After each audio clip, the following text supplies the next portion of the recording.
আপনি আপনার সন্তানকে ভীষণ ভালোবাসেন, সেটাই স্বাভাবিক। আমরা প্রত্যেকে আমাদের সন্তানকে নিজেদের থেকেও বেশি ভালোবাসি, কিন্তু আপনি যেন একটু ওভার প্রোটেক্টিভ। আপনি আপনার সন্তানের সব কিছুই মাইক্রো ম্যানেজ করে দেন। সে প্রত্যেকটা অ্যাসপেক্ট অফ লাইফে কোনো চ্যালেঞ্জ ফেস করছে কিনা আপনি খোঁজ খবর রাখেন, এবং সেই চ্যালেঞ্জটিকে আপনি চেষ্টা করেন নিজের মতন করে সলভ করে দিতে। এবং আপনি হাইপার ইনভলভড আপনার সন্তানের জীবনে। সন্তানের সমস্ত কিছু খোঁজখবর রাখেন, যেগুলো সবসময় হয়তো খোঁজখবর রাখার দরকার পড়ে না, এবং সেগুলোকে ম্যানেজ করার চেষ্টা করেন। এই মুহূর্তে যদি আপনি এরকম প্যারেন্টিং করে থাকেন, তাহলে সেটাকে আমরা বলি হেলিকপ্টার প্যারেন্টিং। হেলিকপ্টারের মাথার উপর যেরকম পাখাটা বনবন করে ঘুরতে থাকে, আমরাও সেরকম বনবন করে ঘুরে সন্তানের সব কিছু দেখতে চাই, বুঝতে চাই এবং সলভ করে দিতে চাই।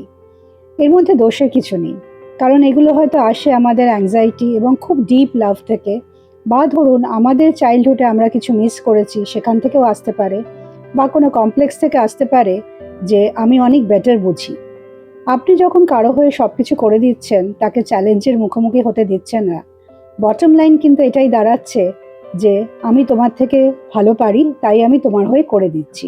বিশেষ করে সন্তানের ক্ষেত্রে কিন্তু এটা বিশেষভাবে প্রযোজ্য, কারণ তারা তো অতটা কগনিটিভ ব্রেন আমাদের মতো ডেভেলপ করেনি, তাই তাদের কাছে এই মেসেজটা পৌঁছায় যে তারা ভালো করে পারছে না। আপনি ভালোবাসতে পারেন আপনার সন্তানকে, কিন্তু এর ফলে যে ঘটনাগুলো দাঁড়ায় সেগুলো হচ্ছে যে সন্তানের ধীরে ধীরে অটোনমি বা স্বতন্ত্রতা কমতে থাকে। সে ডিসিশন নিতে পারে না, এবং নিতে পারে না বলে তার সেলফ এস্টিম কমে যায়, এবং সেলফ এস্টিম কমে যাওয়ার জন্য তার ইমোশনাল রেগুলেশনে ভীষণ বাধা পড়ে। সে ঠিকমতো নিজেকে ম্যানেজ করতে পারে না, এবং ম্যানেজ করতে পারে না বলে সে সবসময় আপনার উপর ডিপেন্ডেন্ট হয়ে পড়ে। যখনই কোনো বিপদের মুখোমুখি হয়, সে আপনাকে ফোন করে, না হলে আপনার কাছে এসে দাঁড়ায়, এবং যখন বোঝে যে এটা আপনার সাথে আলোচনা করার মতো বিষয়বস্তু নয়, তখন নিজে সলভ করতে গিয়ে ভীষণভাবে বিপদে পড়ে যায়।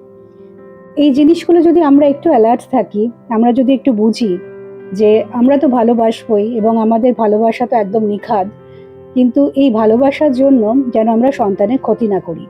সে কিন্তু একজন ইন্ডিভিজুয়াল মানুষ, সে বড় হচ্ছে, তাকে ইন্ডিভিজুয়ালি বড় হতে দিন। আমরা কিন্তু ইগো স্যাটিসফাই করার জন্য বা শুধুমাত্র নিজেদের ফিল গুড ফ্যাক্টরের জন্য কিন্তু সন্তানকে পৃথিবীতে আনিনি। আর আমরা নিশ্চয়ই চাইবো না যে আমাদের সন্তান আমাদের ডুপ্লিকেট তৈরি হোক। তাই সেখান থেকে সরে এসে সন্তানকে নিজের মতো বড় হতে দিন, কিন্তু মাথার উপরে থাকুন নিশ্চয়ই, তার সুযোগ সুবিধা দেখুন, সে বিপদে পড়লে সাহায্য করুন, কিন্তু সবকিছু তার হয়ে করে দেবেন না।